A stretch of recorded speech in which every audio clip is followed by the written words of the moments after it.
وقال الرسول يا رب إن قوم اتخذوا هذا القرآن مهجورا. اور پیغمبر کہیں گے کہ اے پروردگار میری قوم نے اس قرآن کو چھوڑ رکھا تھا.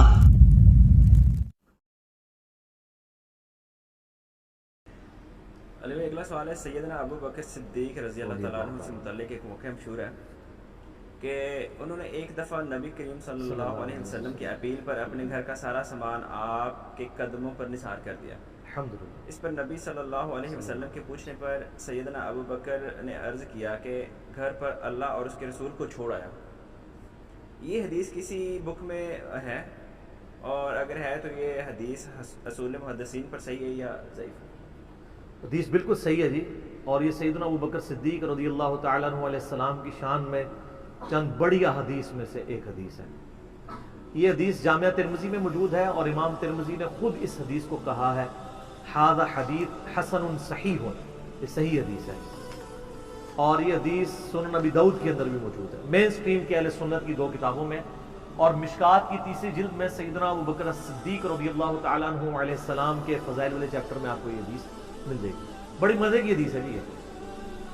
سیدنا عمر کہتے ہیں کہ نبی صلی اللہ علیہ وآلہ وسلم نے ایک دفعہ اپیل کی اللہ کی راہ میں صدقہ اور خیرات کرنے کی. مختلف غزوات کے موقع پر آپ صلی اللہ علیہ وآلہ وسلم یوں صدقے کی اپیل کرتے تھے کہ اللہ کی راہ میں خرچ کرو.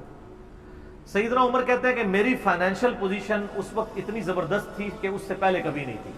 تو میں دل میں یہ سوچ رہا تھا آج تو میں ابو بکر کو پیچھے چھوڑ دوں.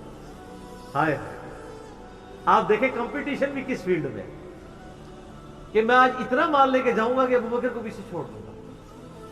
کہتے ہیں میں نے اپنے گھر کا مال آدھا کیا، آدھا مال گھر والوں کے لیے رکھا اور آدھا میں سمیٹ کے نبی الاسلام کی مبارک قدموں میں، اور دل میں سوچ رہا تھا آج تو میں ابو بکر سے آگے نکل جاؤں گا. لیکن ظاہر ہے کہ ایسا ہونا تو نہیں تھا. ابو بکر تو پھر ابو بکر ہے. تو سیدنا ابو بکر صدیق رضی اللہ تعالیٰ عنہ اپنے پورے گھر کا مال اٹھا کے نبی علیہ السلام کی خدمت میں حاضر ہوئے. یا رسول اللہ یہ میری طرف سے صدقہ. اس موقع پر آپ صلی اللہ علیہ وآلہ وسلم نے سیدنا ابو بکر سے پوچھا کہ اپنے پیچھے گھر والوں کے لیے بھی کچھ چھوڑ کے آئے ہو؟ تو سیدنا ابو بکر صدیق رضی اللہ تعالیٰ نے فرمایا ابقیت، میں نے باقی رکھا ہے اپنے گھر والوں کے لیے اللہ اور اس کا رسول عز و جل و صلی اللہ علیہ وآلہ وسلم. یعنی میں اپنے گھر والوں کے لیے اللہ اور اس کے رسول صلی اللہ علیہ وآلہ وسلم کی محبت، ان پر کامل ایمان، کامل یقین چھوڑ کے ہیں. کیوں؟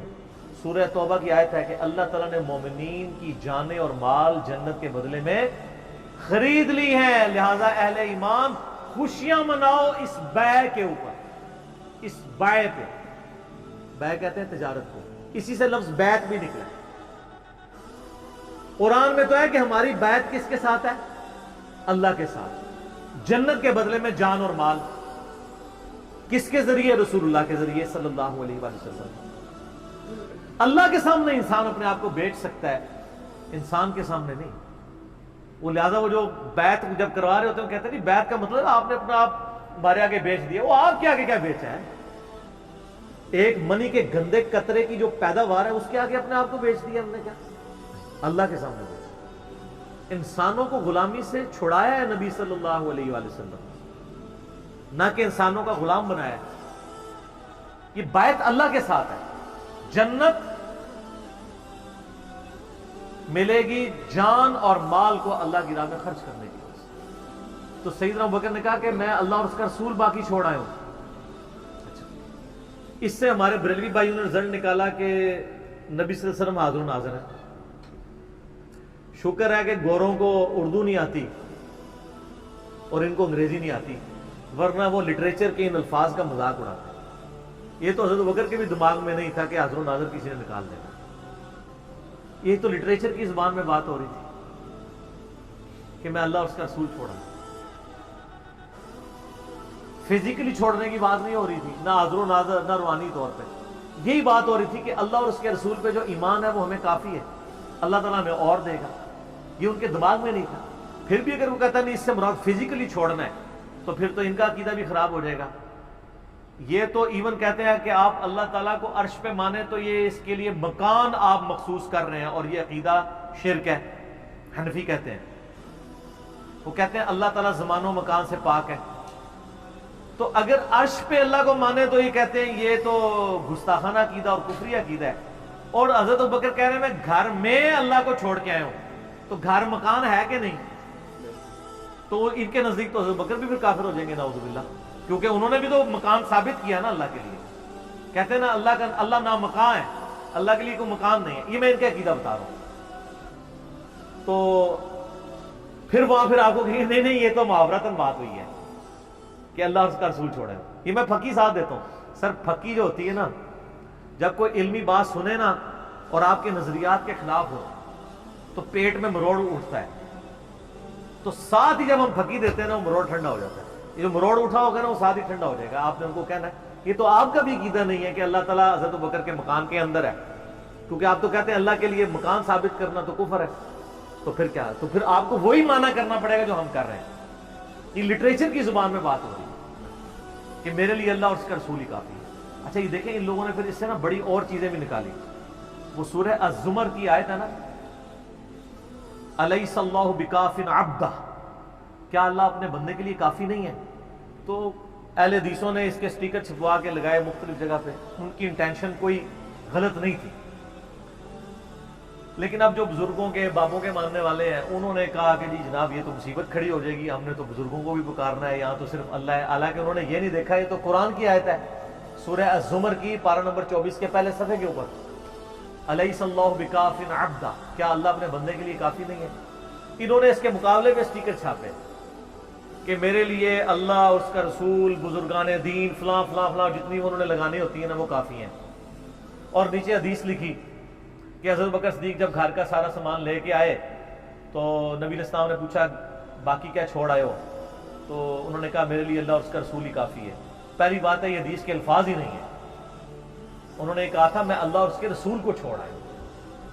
اس کا بالمفہوم ترجمہ آپ بنا سکتے ہیں، لفظی ترجمہ یہ تھا. لیکن چونکہ انہوں نے کافی کے مقابلے پہ کافی کرنا تھا نا تو ترجمہ چینج کیا. پہلی تو یہ ڈنڈی ماری، اور وہ تو اب ڈنڈی ہم نے اللہ کے فضل سے ختم کر دی ان کی. میرا اس پہ کلپ بھی ایک ریکارڈ ہو چکا ہے، میرے لیے اللہ اور اس کا رسول کافی ہے. ہم مانتے ہیں اگر آپ دینی تعلیمات کی بات کریں تو ہمارے لیے اللہ اور اس کا رسول، نبی علیہ السلام کے صحابہ، آپ کے اہل بیت، تابعین، تبع تابعین، صحیح العقیدہ مسلمان سارے ہمارے لیے کافی ہیں. لیکن یہ تقدیر کے معاملات کی بات نہیں ہو رہی ہے، علم دین کے پوائنٹ آف ویو سے بات ہو رہی ہے. جب تقدیر سے کوئی چیزیں ریلیٹڈ ہوں گی پھر صرف اللہ کے ساتھ. یہ وہ ان معاملوں میں بھی کر رہے ہوتے ہیں کہ غیر اللہ کو پکارا جائے. یعنی آپ جو اللہ کے ساتھ عقیدہ رکھے ہیں نا کہ اللہ تعالیٰ آپ کی مشکل پریشانی حل کرتا ہے، ایاک نعبد و ایاک نستعین، وہ یہ عقیدے اپنے بابوں سے ریلیٹ کرنے کے لیے نا تو یہ پھر چیزیں گھٹتے ہیں اور اس میں اس طرح کی بلیف ہے. تو یہ سیدنا بکر صدیق رضی اللہ تعالیٰ عنہ نے جن معنوں میں کہا وہ معنی یہی تھے کہ ہم اللہ اور اس کے رسول عز و جل و صلی اللہ علیہ وآلہ وسلم کے ساتھ اپنی محبت کو وہ سرمایہ سمجھتے ہیں کہ دنیا کے مال اس کے سامنے کوئی حیثیت نہیں ہوتی. اور یہ حقیقت بات ہے میرے بھائیوں، اس امت میں سیدنا ابوبکر صدیق رضی اللہ تعالیٰ عنہ کی مبارک ذات نبی صلی اللہ علیہ وآلہ وسلم کے ساتھ اور اللہ کے ساتھ کمٹمنٹ کی ایک اعلیٰ ترین مثال ہے. صحیح بخاری میں حدیث ہے، نبی صلی اللہ علیہ وآلہ وسلم نے فرمایا مجھ پہ مال اور وقت کے اعتبار سے تمام مخلوق میں سب سے زیادہ احسان ابو بکر کے ہیں. دو ہی چیزیں ہو سکتی ہیں نا، یا آپ کسی کو اپنا مال دے سکتے ہیں یا وقت. وقت زندگی، آپ بھی وقت دے کے یہاں بیٹھے ہیں نا، یا مال خرچ کریں گے یا وقت. ایون جو مال بھی آپ خرچ کر رہے ہیں وہ بھی وقت ہی ہوتا ہے، کیونکہ وقت لگا کے آپ نے مال کمایا ہوتا ہے. نبی علیہ السلام نے فرمایا کہ اپنے وقت اور مال کے اعتبار سے سب لوگوں سے بڑھ کے مجھ پہ احسان ابو بکر کا ہے. اور اگر اس کے ساتھ ہی الفاظ ہیں بخاری مسلم میں، حدیث بخاری مسلم دونوں میں، اگر میں دنیا میں اپنا خلیل کسی کو بناتا تو ابو بکر کو بناتا، لیکن میں نے اپنا خلیل اپنے رب کو بنایا ہے. سر توحید ہر جگہ اوپر ہے. ان صلاتی و نسکی و محیایا و مماتی للہ رب العالمین. بے شک میری نماز، میری قربانی، میرا جینا، میرا مرنا سب اللہ کے لیے۔ البتہ ابو بکر میرے دین کے اعتبار سے اور مودت کے اعتبار سے میرے دوست ہیں، میرے بھائی، لیکن خلیل اللہ ہی ہے۔ ایک کیا نہیں، احسان یہ احسان ہی ہوگا نا، موسم ہی ہوگا احسان والا۔ ایک روایت ترمذی میں ہے، وہ ضعیف ہے، میں ساتھ بیان کر دوں۔ اس میں الفاظ ہے کہ میں نے دنیا میں ہر شخص کے احسان کا بدلہ اتار دیا سوائے ابو بکر کے۔ یہ روایت اصول محدثین پہ کمزور ہے، لیکن جو میں نے روایت بیان کی ہے نا وہ صحیح بخاری کی، وہ اس میں آلموسٹ فٹ ہی نہیں بیٹھتی ہے۔ تو سیدنا ابو بکر صدیق رضی اللہ تعالیٰ نے کوئی موقع نہیں جانے دیا نبی علیہ السلام کے ساتھ، اپنی کمٹمنٹ میں کہیں پہ بھی کمزوری نہیں دکھائی پوری زندگی۔ آپ کو پتہ ہے صحیح بخاری میں موجود ہے، عروہ ابن زبیر حضرت ابو بکر کا نواسہ کہتا ہے کہ میں نے عبداللہ بن عمر بن عاص سے پوچھا کہ نبی علیہ السلام پہ جو کافروں نے مصیبتیں ڈھائی تھی ان میں سے کوئی مشکل وقت ہمیں بتائیں۔ احد کا وقت تو سب کو پتہ ہے، تو انہوں نے کہا مجھے وہ وقت یاد ہے کہ مکے کا دور تھا، تو عقبہ ابن ابی معیط جس نے ایک دفعہ نبی علیہ السلام کے، صحیح بخاری مسلم میں آتا ہے کہ کندھے پہ اوجڑی لا کے اونٹ کی رکھ دی تھی، پھر سیدہ فاطمہ آئی اور انہوں نے ہٹائی، اس نے نبی علیہ السلام کے گردن میں ایک دفعہ چادر ڈالی، صحیح بخاری میں آتا ہے، اور اتنی زور سے کھینچی، گلا دبایا، قریب تھا کہ آپ کی مبارک آنکھیں باہر نکلا۔ تو اتنے میں سید ابو بکر صدیق وہاں آئے اور انہوں نے اس کو مار کے ہٹایا، اور قرآن کی وہ آیت پڑھی، کیا تم ایک شخص کو صرف اس لیے مار دینا چاہتے ہو کہ وہ کہتا ہے کہ میرا رب اللہ ہے؟ اور پھر اس کے بعد جو حضرت ابو بکر کی پٹائی ہوئی وہ الگ چیز ہے، لیکن وہ اس لیول کے اوپر اپنی جان نثار کرنے کے لیے تیار ہو جاتے تھے۔ غزوہ احد کے موقع پر صحیح بخاری میں آتا ہے کہ 12 بندے صرف نبی صلی اللہ علیہ وسلم کے ساتھ رہ گئے تھے 700 میں سے، اور ان 12 میں حضرت ابو بکر بھی شامل تھے، حضرت علی بھی تھے، حضرت عمر بھی تھے۔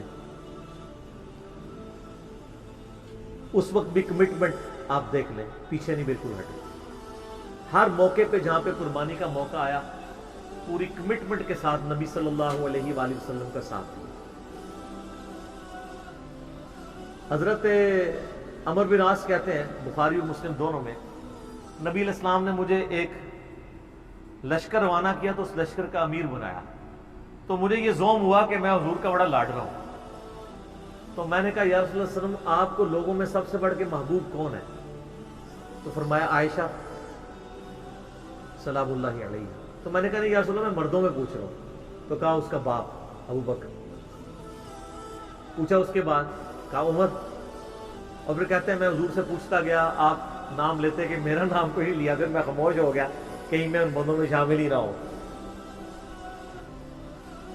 صحیح بخاری میں آتا ہے، عبداللہ بن عمر رضی اللہ تعالیٰ عنہما کہتے ہیں کہ ہم نبی علیہ السلام کی موجودگی میں یہ کہا کرتے تھے کہ رسول اللہ صلی اللہ علیہ وآلہ وسلم کے بعد سب سے افضل ابو بکر ہیں، اور پھر عمر ہے، اور پھر عثمان ہے، اور اس کے بعد ہم صحابہ میں تفریق نہیں کیا کرتے تھے کہ کون کس سے اوپر ہے، ان تینوں کے بعد۔ لیکن یہاں پہ میں ایک ٹیکنیکل مسئلہ آپ کو بتا دوں کہ جب کبھی بھی صحابہ میں فضیلت کی بات ہو رہی ہوتی ہے نا، تو وہ ایکسکلوڈنگ اہل بیت ہوتا ہے، کیونکہ صحابہ کرام بھی اہل بیت کو ایک الگ سے آئیڈینٹی تصور کرتے تھے، اور محدثین بھی، ورنہ تو ظاہر ہے کہ صحیح بخاری میں ہے، مسلم میں بھی، کہ فاطمہ میرے جگر کا ٹکڑا ہے، جس نے فاطمہ کو تکلیف دی اس نے مجھے تکلیف دی۔ سیدنا ابو بکر بھی کبھی یہ جرت نہیں کریں گے کہ کہیں کہ میں رسول اللہ کو فاطمہ سے بڑھ کے محبوب ہوں، کبھی بھی نہیں یہ جرت کریں گے۔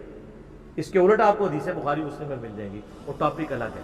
میں ایک آپ کو ایک شرعی مسئلہ سمجھا رہا ہوں، محدثین کے ہاں، صحابہ کے ہاں جب کبھی بھی صحابہ کی فضیلت کی بات ہو رہی ہوتی ہے تو وہ ادر دین اہل بیت ہوتا ہے، یعنی اگر یہ فضیلت کی بات ہو رہی ہے تو اس میں حضرت فاطمہ، حسن و حسین، حضرت علی شامل نہیں ہے، وہ ہاں وہ الگ سے ہیں، وہ کیٹیگری الگ ہے، وہ اہل بیت کی کیٹیگری میں فال کرتی ہے، اور یہ اہل بیت کی کیٹیگری اتنی سٹرونگ ہے، آپ حدیث کی کتابوں میں دیکھیں گے کہ صحابہ کرام کے فضائل پہ چیپٹر الگ ہے، اہل بیت پہ الگ ہے، اور امہات المومنین پہ الگ ہے۔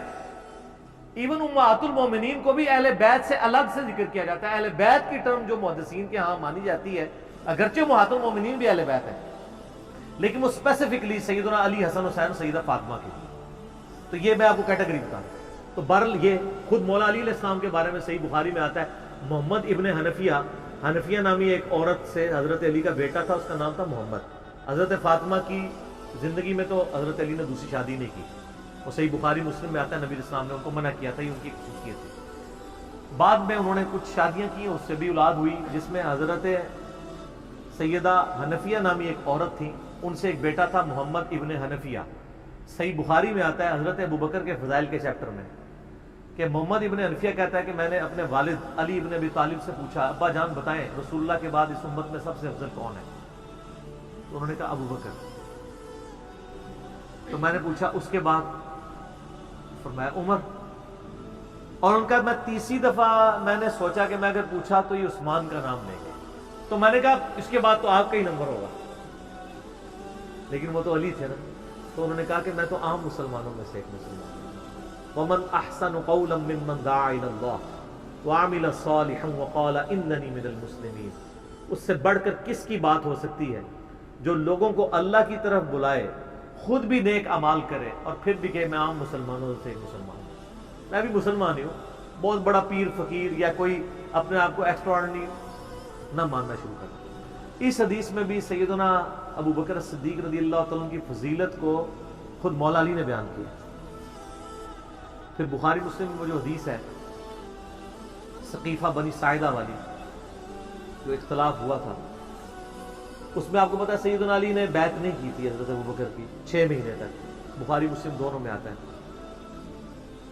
پھر سیدہ فاطمہ بیمار ہو گئی، ان کی تیمارداری کرتے رہے، پھر سیدہ فاطمہ فوت ہو گئی۔ بخاری مسلم کے الفاظ ہیں حضرت علی نے حضرت فاطمہ کی وفات کے بعد دیکھا کہ لوگوں کا رجحان ان سے کم ہونا شروع ہو گیا۔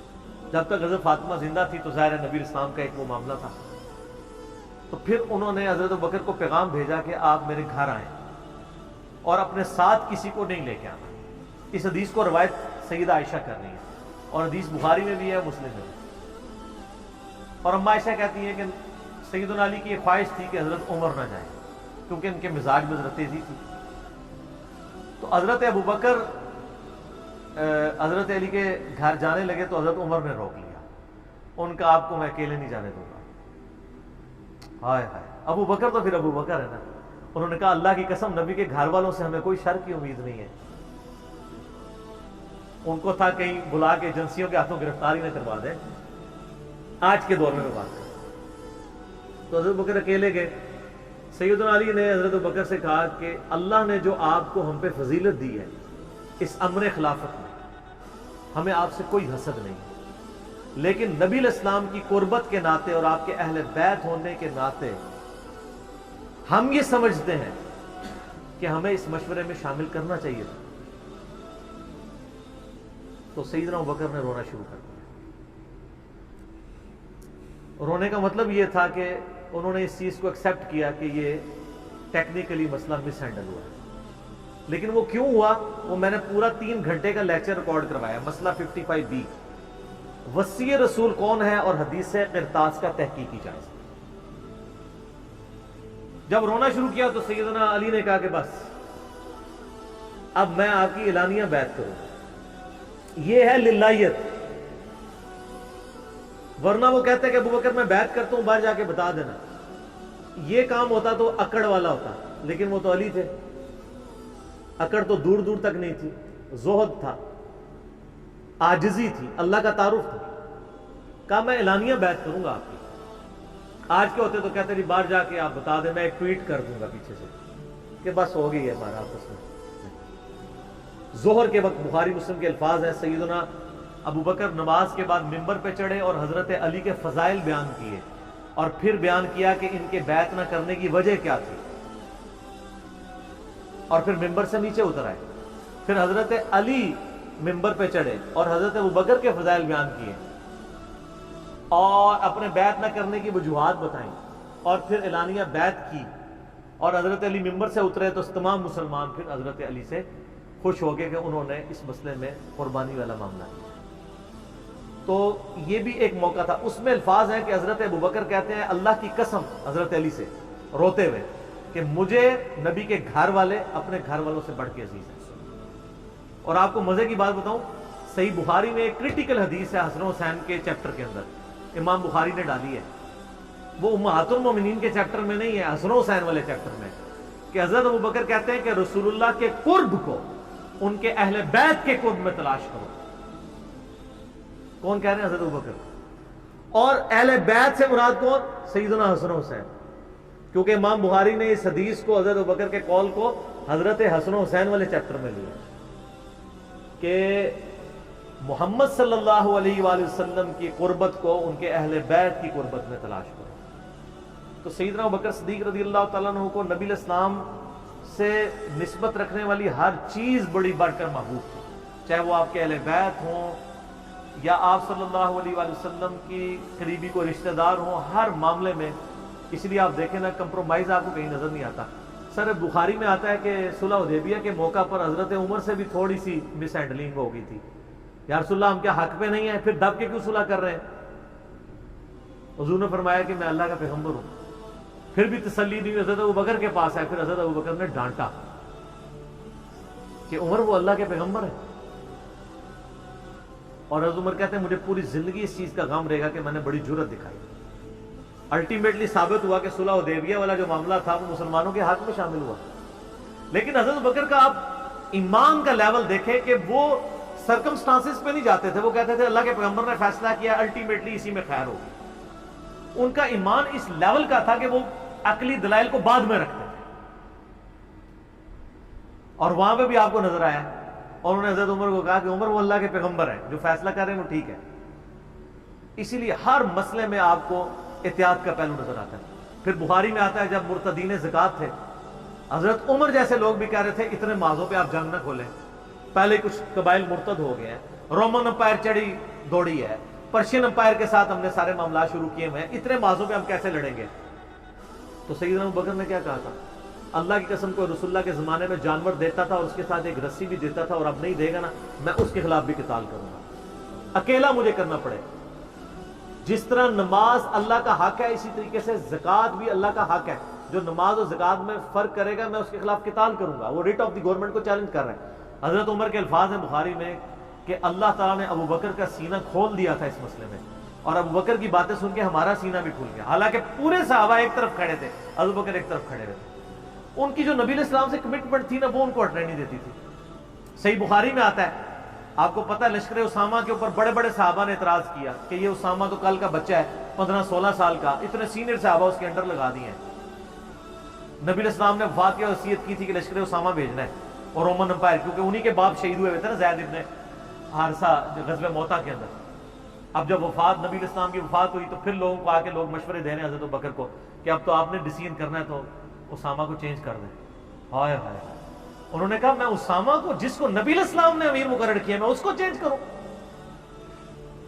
یہ ہو بھی نہیں سکتا. یہ ان کی کمٹمنٹ کا لیول تھا. تراویح کی جماعت نہیں شروع کرائی سر، کمٹمنٹ کا لیول دیکھیں.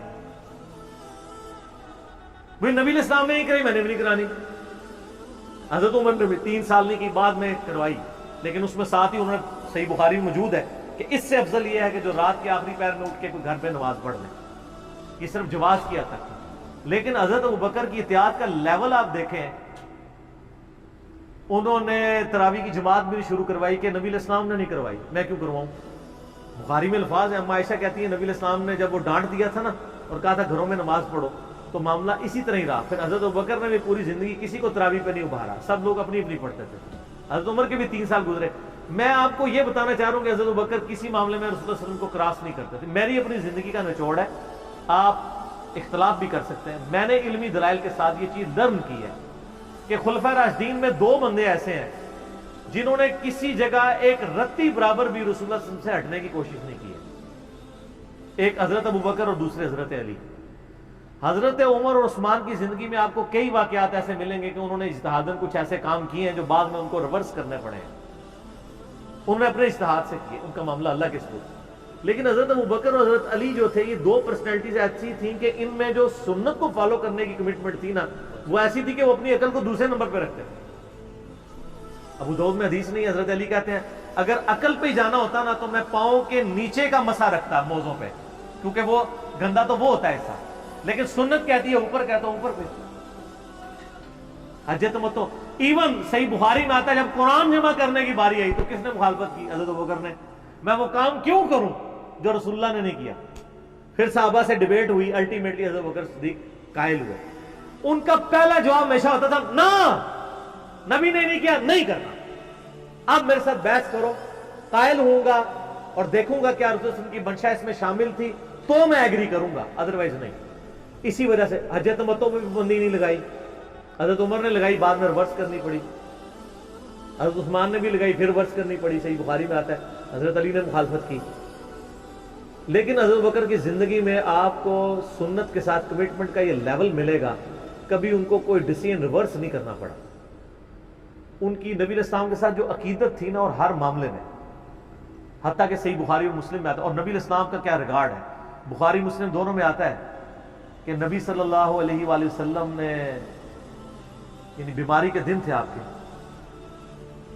آپ نے فرمایا کہ ابو بکر کو میری جگہ نماز پڑھائیں. تو حضرت عائشہ کہتی ہیں کہ میں نے کہا یا رسول اللہ صلی اللہ علیہ وسلم, میرے باپ جو ہیں رقیق القلب ہیں, آپ کی جگہ مصلی پہ کھڑے ہوں گے نا تو وہ برداشت نہیں کر سکیں گے کہ یہ دن بھی دیکھنا پڑا کہ اللہ کے نبی مصلی پہ نہیں آئے اور میں ان کی جگہ کھڑا ہوں, تو نماز نہیں پڑھا پائیں گے. تو آپ فرمایا لا, ابو بکر کو کہو کہ نماز پڑھائیں. پھر انہوں نے ریکویسٹ کی, نبی علیہ السلام اتنے غصے میں آئے. بخاری اور مسلم کے الفاظ ہیں, آپ نے فرمایا تم تو یوسف والیاں ہو. ہوئے ہوئے ہوئے, یوسف کو کس نے تنگ کیا تھا؟ زلیخا اور باقی عورتوں نے. کتنی نٹوریس مثال تھی اگر آپ کمپیئر کرنا شروع کریں, بالکل 100% بٹھائیں تو. حضرت یوسف کو تنگ کیا نا, اپنی طرف مائل کرنا چاہتی تھی. یہاں پہ وہ والا نیگیٹو پہلو نہیں تھا, لیکن یہاں پہ نبی علیہ السلام نے اپنی بیویوں کو کیا کہا, تم بھی یوسف والیاں ہو. جس طرح ان عورتوں نے یوسف کو اپنی مرضی کے مطابق چلانے کی کوشش کی تھی, تو مجھے اپنی مرضی کے مطابق چلا رہی ہو. ابو بکر کو کہو کہ نماز پڑھے. اتنی کمٹمنٹ. پھر انہوں نے نماز پڑھائی. صحیح بخاری میں آتا ہے, اما عائشہ کہتی ہیں حضور اپنی وفات کے دنوں میں کہتے تھے, عائشہ میرا ارادہ ہے میں تیرے بھائی عبد الرحمن بن ابی بکر اور تیرے باپ ابی قحافہ ان کی یعنی کنیت تھی, اس کو بلاؤں اور ان کو میں لکھ دوں. مجھے خطرہ ہے کہ میرے بعد کوئی ڈیمانڈ کرے گا, لیکن اللہ اور میری امت ابو بکر کے علاوہ کسی کے لیے راضی نہیں ہوگی. یہ تو بعد میں پتہ چلا نبی علیہ السلام اشارتاً کیا بات کر رہے تھے, امر خلافت. اس حدیث کے تحت میں نے 55B مسئلے میں بتایا کہ نبی علیہ السلام اگر اپنی زندگی میں کسی کو خلیفہ نامزد کرتے تو حضرت بکر کو کر کے جاتے, کیونکہ نبی علیہ السلام بادشاہ نہیں تھے, اللہ کے پیغمبر تھے. آپ اپنے خاندان میں کبھی بھی یہ معاملہ نہیں کر سکتے, اور یہ بات صحابہ کرام کو پتہ تھی. لیکن جب اللہ نے آپ کو گارنٹی دی کہ اللہ اور میری امت ابو بکر کے علاوہ کسی پہ راضی نہیں ہوگی, تو پھر نبی علیہ السلام نے اس مسئلے کو ان اٹینڈڈ چھوڑ دیا. بخاری میں ہی آتا ہے, ایک عورت حضور کے پاس آئی اور کہا یا رسول اللہ آپ فوت ہو جائیں اور میں اس کے بعد آؤں اور آپ کو نہ پاؤں, تو فرمایا ابو بکر سے مل لیں میرے بعد. اشارے تو کافی آپ نے چھوڑے ہوئے تھے اس حوالے سے. صحیح بخاری مسلم میں حدیث ہے, نبی علیہ السلام ایک باغ میں بیٹھے تھے, ابو موسیٰ اشعری کہتے ہیں دروازے پہ دستک ہوئی, آپ نے فرمایا جو کوئی بھی ہے اسے جنت کی بشارت دے دو. کہا دروازہ کھولا سیدنا ابو بکر. میں نے کہا رسول اللہ صلی اللہ علیہ وسلم نے جنت کی بشارت دی. تو انہوں نے کہا کہ تکبیر بلند کی اور اللہ کا شکر ادا کیا, اللہ اکبر کبیرہ والحمدللہ کثیرہ. نبی علیہ السلام کنویں کی منڈیر پہ بیٹھے ہوئے تھے, آپ نے ابو بکر کو اپنے دائیں جانب بٹھا لیا, ٹانگیں لٹکا کے. وہ جو پرانے زمانے میں بڑے کنویں ہوتے تھے نا, وہ چھوٹی سی دیوار باہر نکلی ہوئی ہوتی. پھر تھوڑی دیر بعد دستک ہوئی, آپ فرمایا اب بھی جو آتا ہے جنت کی بشارت دے دو. دروازہ کھولا سیدنا عمر, ان کو بشارت دی. انہوں نے بھی پھر اللہ کی حمد اور تکبیر بلند کی. پھر تیسری دفعہ دستک ہوئی, فرمایا اب جو کوئی ہے اسے جنت کی بشارت دو, لیکن ان مصیبتوں اور پریشانیوں کے ساتھ جو اسے آئیں گی. دروازہ کھولا تو سیدنا عثمان تھے. انہوں نے اللہ کی حمد بیان کی اور کہا میں اللہ کی پناہ میں آتا ہوں ان فتنوں سے اور پریشانیوں سے جسے مجھے اس کا سامنا کرنا. حضرت عمر کو حضور نے بائیں جانب بٹھا لیا. اب دائیں اور بائیں جگہ ختم ہو گئی تھی, تو حضرت عثمان سامنے آ کے بیٹھ گئے. راوی کہتے ہیں کہ میں نے اس سے یہ رزلٹ نکالا ہے کہ ابو بکر و عمر رسول اللہ کے ساتھ دفن ہوں گے اور حضرت عثمان کی قبر رسول اللہ کے سامنے بنے گی. سر آج بھی میں حضرت عثمان غنی کی قبر مبارک پہ کئی دفعہ حاضر ہوا ہوں, ایگزیکٹ روضہ شریف کی سیدھ میں قدموں کی جانب. اور ابو بکر عمر ساتھ ہیں. قبر رسول پہ میری حاضری والا لیکچر بھی ہے، میں نے باقاعدہ اس میں نقشہ بتایا ہے کہ کس طریقے سے قبریں ہیں. یہ بہت بڑی فضیلت ہے کہ سیدنا ابو بکر عمر نبی الاسلام کے ساتھ دفن ہوئے اس جنت کے ٹکڑے میں، جو بخاری میں حدیث ہے میرے گھر سے میرے ممبر تک جنت کے ٹکڑوں میں سے ایک ٹکڑا ہے. اور امام بخاری نے باب باندھا ہے قبر رسول سے ممبر رسول جنت کا ٹکڑا ہے. اسی جنت کے ٹکڑے میں سیدنا ابو بکر عمر کی قبر ہے نبی الاسلام کے ساتھ، اور الٹیمیٹلی سیدنا عیسیٰ ابن مریم کی قبر بھی وہاں پہ بنے گی. یہ قبریں اس طرح ہے کہ نبی الاسلام کی قبر مبارک سب سے آگے آئی ہیں، یعنی جب ہم حاضری دیتے ہیں تو قبلے کی رخ ہماری پیٹھ ہوتی ہے، تو روضہ شریف کی طرف ہمارا یعنی مبارک جالیوں کی طرف ہمارا رخ ہوتا ہے. تو سب سے آگے نبی الاسلام کی قبر ہے. نبی الاسلام کا جہاں پہ آپ سمجھ لیں سینے کا نچلا ناف والا حصہ بنتا ہے نا، وہاں حضرت ابو بکر کا سر ہے اور ان کی ٹانگیں اور آگے، یعنی ادبن ان کو تھوڑا پیچھے کر کے دفنایا گیا، یہاں سے بھی پیچھے اور ادھر سے بھی سیدھ میں نہیں. اور جہاں حضرت ابو بکر کی ناف آتی ہے وہاں حضرت عمر کا سر ہے. اور وہ اس کی ایسے یہاں ایک جگہ خالی ہے، وہ حضرت عیسیٰ ابن مریم کی قبر بننی ہے. المستل علاقے میں بھی ہے، جامع ترمذی میں بھی اشارتاً موجود ہے. تو یہ قبریں ہیں، 7 دفن ہیں. اور جامع ترمذی میں حدیث ہے نبی علیہ السلام نے فرمایا اے ابو بکر تم میرے یار غار بھی ہو اور حوض کوثر پہ بھی میرے یار ہو. صحیح سند کے ساتھ. یار غار کا ذکر تو سورہ توبہ میں موجود ہے، ثانیت نہیں، جب وہ دونوں غار میں تھے. اور جب نبی علیہ السلام قرآن کے الفاظ ابو بکر کو کہتے تھے کہ مت خوف کھاؤ، ہمارا رب ہمارے ساتھ ہے. صحیح بخاری میں آتا ہے کہ حضرت بکر نے کہا یا رسول اللہ صلی اللہ علیہ وسلم اگر کفار نے اپنے پاؤں کی جانب سے یوں دیکھ لیا تو ہم دونوں نظر آ جائیں گے. تو ان کا ابو بکر تمہیں غم کھانے کی ضرورت نہیں، تمہارا ان کے بارے میں کیا خیال ہے، ان دونوں کے بارے میں جن کے ساتھ تیسرا اللہ ہو. تو وہیں سے آپ دیکھ لیں. صحیح مسلم میں ایک حدیث ہے کہ نبی صلی اللہ علیہ وآلہ وسلم ایک دفعہ ہیرا پہاڑ کے اوپر چڑھے، آپ کے ساتھ سیدنا ابو بکر، عمر، عثمان اور علی اور طلحہ اور زبیر تھے. آپ نے فرمایا اور وہ جو پہاڑ تھا ہیرا پہاڑ وہ بھی وجد میں آ گیا ہوگا، ہلنا شروع کر دیا. آپ نے فرمایا تھم جا، تجھ پہ اس وقت نبی، صدیق اور شہداء کے سوا کوئی نہیں ہے. یعنی نبی کون؟ خود نبی صلی اللہ علیہ وآلہ وسلم. صدیق کون؟ سیدنا ابو بکر صدیق. اور باقی سارے شہداء، حضرت عثمان، حضرت علی، طلحہ اور زبیر، سارے شہید ہوئے. اچھا یہ صدیق کا لقب بھی ثابت ہے بخاری مسلم میں. آپ کو ویسے تو سیدنا ابو بکر کے نام کے ساتھ صدیق ملے گا، یہ لقب پڑا کہاں سے؟ وہ دلائل النبوہ امام بیہقی کی کتاب میں بھی ہے، سنن طبرانی کے اندر بھی، اور کئی کتابوں میں موجود ہے، صحیح ابن حبان میں، ابن خزیمہ میں، کہ معراج کے موقع کے اوپر جب نبی صلی اللہ علیہ وآلہ وسلم نے بتایا کہ راتوں رات اللہ نے مجھے بیت المقدس سے تک، خانہ کعبہ سے بیت المقدس اور وہاں سے آسمانوں کی سیر کروائی ہے، تو آپ کو سیدنا ابو بکر کو آ کے کافروں نے کہا کہ دیکھو تمہارا ساتھی کس طرح کی باتیں کر رہا ہے. تو انہوں نے کہا کہ ہم نے نبی صلی اللہ علیہ وسلم کے کہنے پہ اتنی بڑی بڑی چیزیں مان لی ہیں، تو یہ کہہ رہے ہیں تو یہ بھی ٹھیک بات ہے. تو یعنی وہ تصدیق کرنے والے بنے، اس وجہ سے ان کو صدیق کہا جاتا ہے. ویسے تو قرآن حکیم میں انبیاء کے بعد جو درجہ آیا ہے من النبیین والصدیقین والشہداء والصالحین، وہ بھی الگ سے اس حوالے سے. ابو بکر کا مطلب ہی ہر کام میں پہل کرنے والا. اور جامع ترمذی میں حدیث ہے نبی علیہ السلام نے فرمایا ابو بکر عتیق ہے، آگ سے آزاد کیا گیا. جو اشرم وشرم والی 10 صحابہ کو ایک مجلس میں جنت کی بشارت ہے، اس میں پہلے نمبر پہ ابو بکر فی الجنہ، عمر فی الجنہ، عثمان فی الجنہ، علی فی الجنہ، طلحہ فی الجنہ، زبیر فی الجنہ، عبد الرحمن بن عوف فی الجنہ، ابو عبیدہ ابن جرح فی الجنہ، سعید ابن زید فی الجنہ، سعد ابن ابی وقاص فی الجنہ. یہ 10 کے 10 صحابہ کو ایک مجلس میں جنت کی بشارت ملی. سیدنا ابو بکر کی نبی علیہ السلام کے ساتھ کمٹمنٹ کا آپ لیول دیکھیں کہ مزاج آپ کو پتہ بڑا نرم تھا، لیکن جہاں نبی علیہ السلام کا معاملہ آتا تھا تو آپ سے زیادہ مضبوط شخص کوئی نہیں تھا. مضبوطی کا تعلق جسم کے مضبوط ہونے سے نہیں ہوتا، ایمان کے مضبوط ہونے سے ہوتا ہے. منکرین زکوٰۃ کے خلاف، مسلمہ کذاب کے خلاف بڑے بڑے لوگوں کے اس وقت پاؤں جب لڑکھڑانے لگے ہیں تو سیدنا ابو بکر نے فرنٹ سے لیڈ کیا. عرب قبائل جو مرتد ہوئے تھے، عرب کی سرزمین میں جتنے فتنے ہیں 2 سال میں حضرت ابو بکر نے دبا دیے ہیں. حضرت عمر اس وقت خلیفہ بنے جب عرب کے فتنے ختم ہو چکے تھے. بلکہ اپنے دور میں ہی سیدنا ابوبکر نے رومن اور پرشین امپائر کی طرف بھی تو سر عمر سیریز دیکھ لو نا، پھر سب کوئی پتہ چل جائے گا، بھیج دیے تھے کافر، سٹیبل کیا عرب کی سرزمین کو۔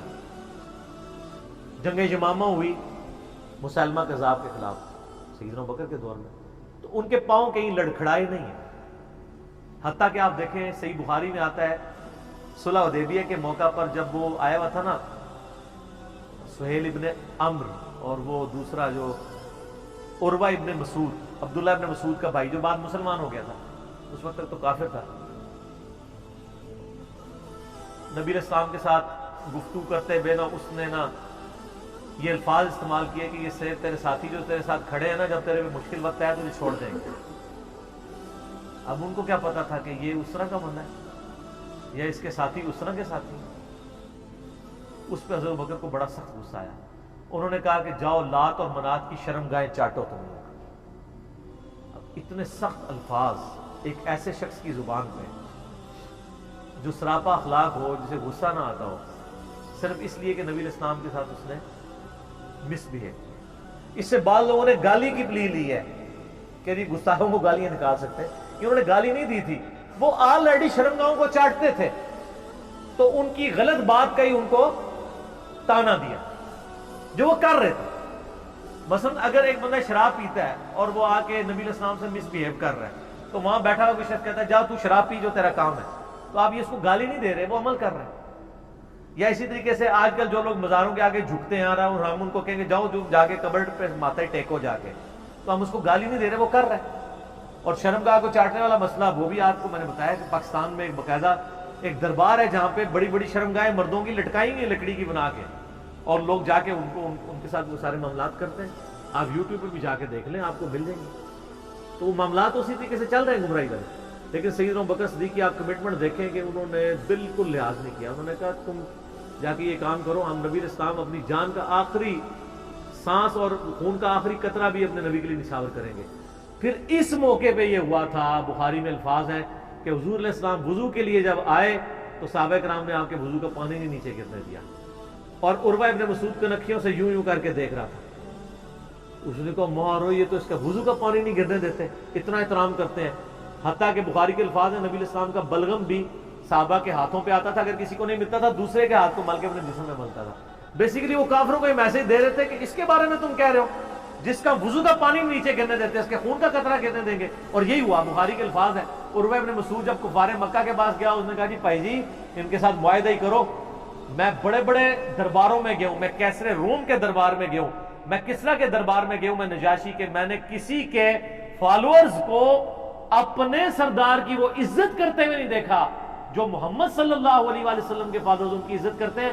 اللہ کی قسم جب وہ بات کرتے ہیں تو لگتا ہے گویا کہ ان کے سروں پر پرندے بیٹھے ہوئے ہیں، اور جب وہ کوئی حکم دیتے ہیں تو وہ جھپٹتے ہیں اس حکم کو پورا کرنے کے لیے، اور جب وہ وضو کرتے ہیں وہ ان کے وضو کا پانی نیچے نہیں گرنے دیتے، اور اس طرح اس کے لیے جھپٹتے ہیں گویا آپس میں لڑ پڑیں گے اس تبرک کو حاصل کرنے کے لیے۔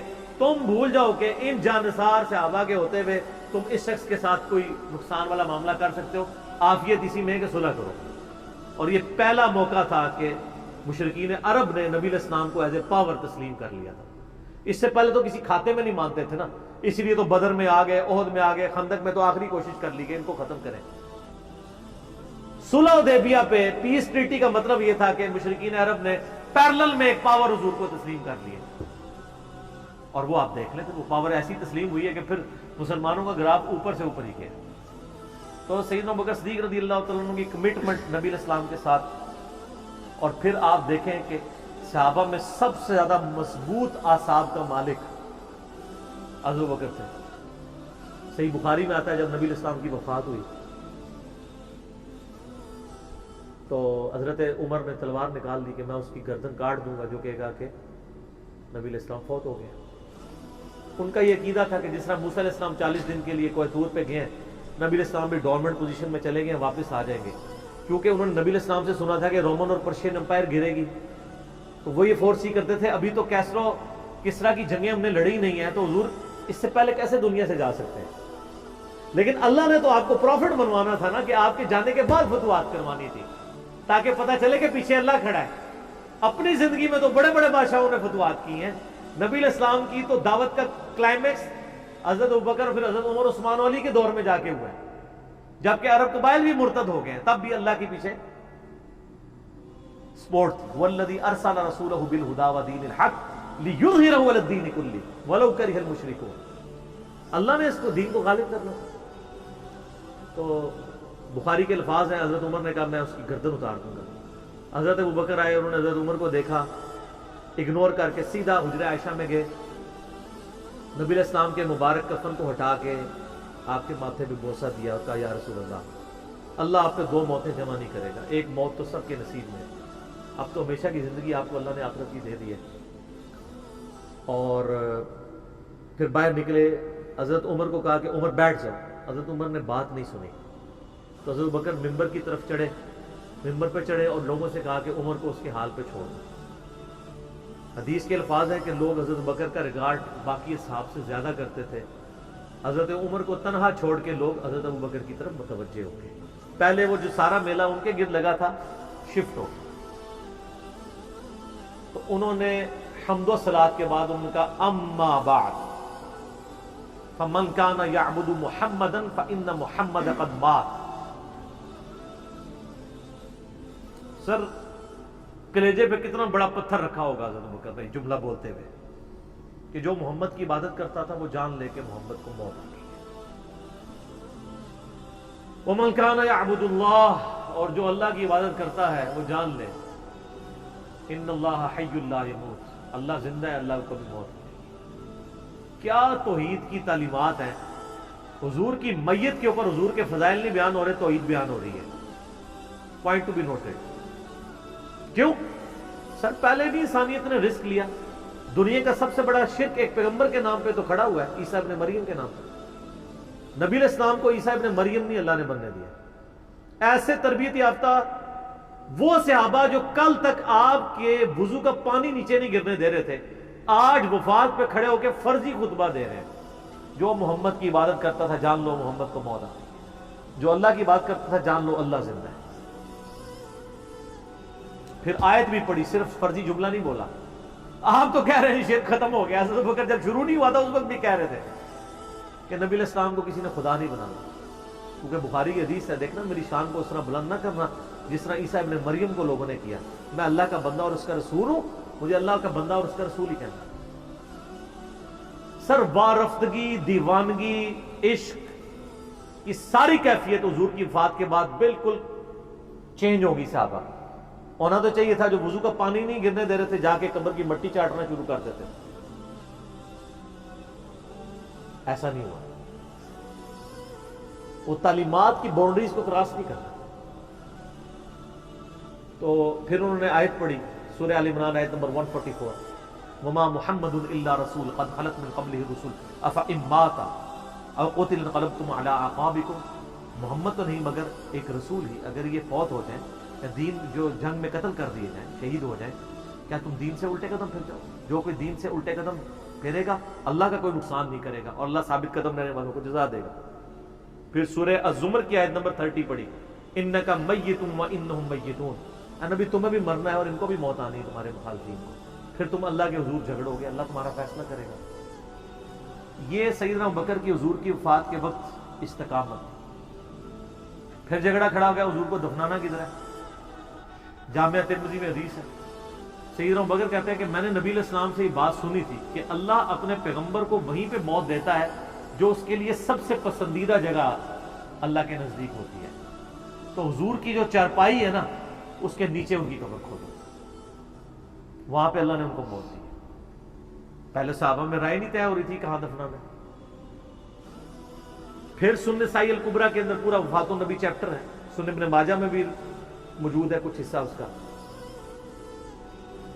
پھر لوگوں نے پوچھا کہ نبی علیہ السلام کا جنازہ ہوگا، انہوں نے کہا ہاں ہوگا۔ اسی طریقے سے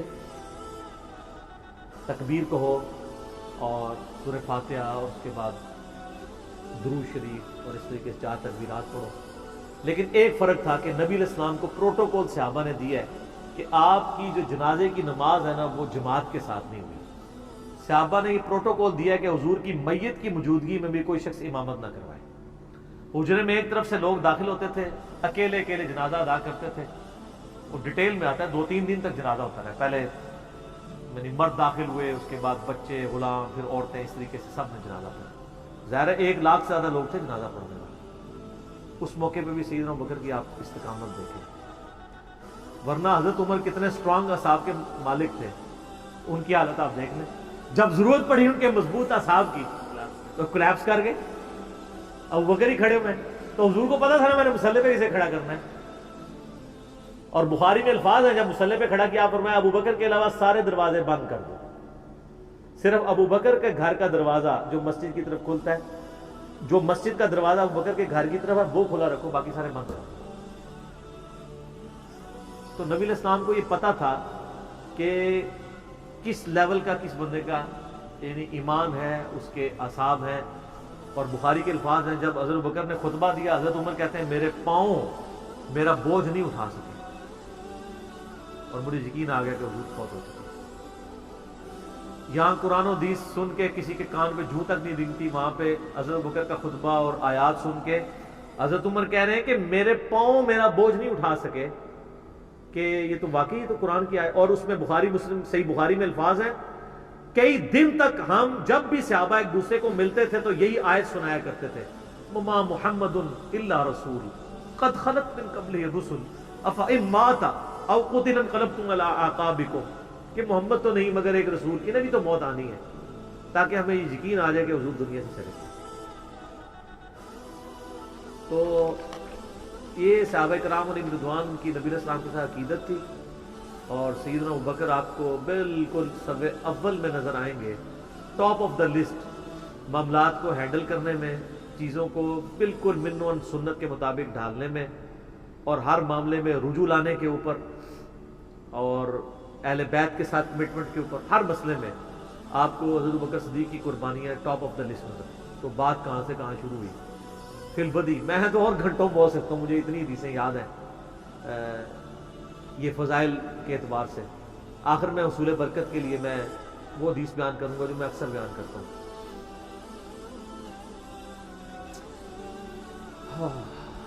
عبداللہ بن عباس رضی اللہ تعالیٰ عنہ کہتے ہیں، بخاری اور مسلم دونوں میں، کہ سیدنا عمر کی میت رکھی ہوئی تھی اور لوگ آ کے ان کی میت پہ سلام پڑھ رہے تھے اور اپنے اپنے انداز میں خراج تحسین پیش کر رہے تھے کہ اس شخص کی وجہ سے اسلام کو کیا عروج ملا.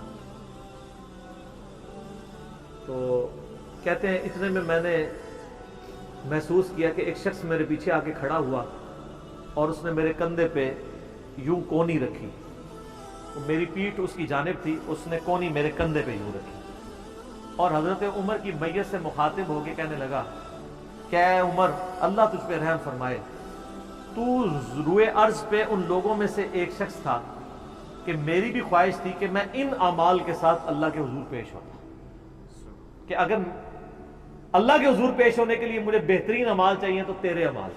ظاہر ہے جی رومن اور پرشین امپائر گری ہے، کس لیول کا عروج.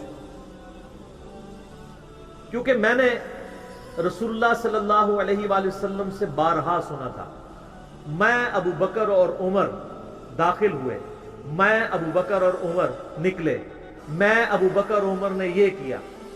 تو مجھے بڑی امید تھی کہ تم اپنے 2 ساتھیوں سے جا ملو گے، یعنی رسول اللہ اور ابو بکر کے ساتھ صلی اللہ علیہ وآلہ وسلم رضی اللہ. یعنی نبی علیہ السلام کے بعد سیدنا ابو بکر اور پھر حضرت عمر بھی وہیں پہ پہنچ گئے. تو مجھے نبی علیہ السلام کے اس فرمان سے لگتا تھا جس طرح آپ اپنی زندگی میں کہتے تھے نا، میں ابو بکر عمر، میں ابو بکر عمر، میں ابو بکر عمر. مجھے پتا تھا تم نے جا کے انہی سے ہی ملنا ہے، جا کے اور دیکھ لیں قبر بھی پھر ساتھ میں دونوں. تو عبداللہ ابن عباس کہتے ہیں کہ میں نے جب یوں مڑ کے دیکھا تو وہ سیدنا علی بن ابی طالب تھے جو حضرت عمر کی میت کے اوپر یہ کلمات پڑھے، میں ابو بکر اور عمر، میں ابو بکر اور عمر رضی اللہ عنہم اجمعین وعلیہم السلام اجمعین. اللہ تعالیٰ ہمارے دلوں میں خلفائے راشدین کی محبت، اہل بیت کی محبت راسخ فرمائے رضی اللہ عنہم اجمعین وعلیہم السلام اجمعین، اور قیامت والے دن حوض کوثر پہ ان کے ساتھ محشور فرمائے. آمین ثم آمین.